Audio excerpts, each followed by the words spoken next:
மீன ராசிக்காரர்களுக்கு எப்படி இருக்கும்? ஒரு 6 மாசம் பயணத்துல கவனமாக இருங்க. அவன் சொன்னா இவன் சொன்னா ஷேர் மார்க்கெட்ல பண்றேன், நான் அந்த பண்றேன், டபுள் பண்றேன், இது பண்றேன், அதெல்லாம் உங்களுக்கு வேணாம். உழைச்ச துட்டு தான் நிற்கும். இது வரைக்கும் உங்க கூடயே இருந்து நம்பிக்கை துரோகம் பண்ணவங்க கிட்ட ஜாகிரதையா இருங்க.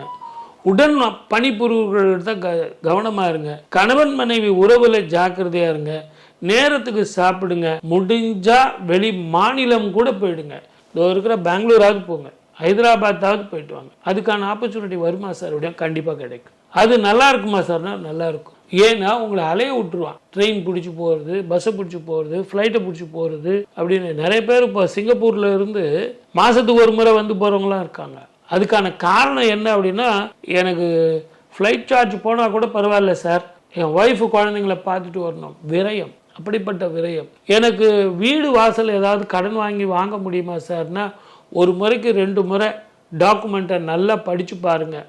Double document, triple document, fake document இதெல்லாம் இருக்கும்.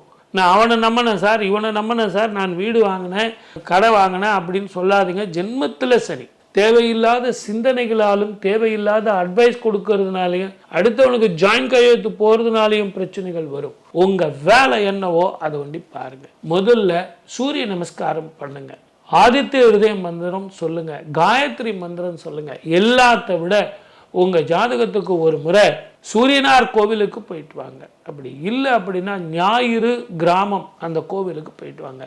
இந்த 2 கோயிலுக்கு போயிட்டு வாங்க. நிதானமாக பொறுமையாக செஞ்சுட்டு வாங்க.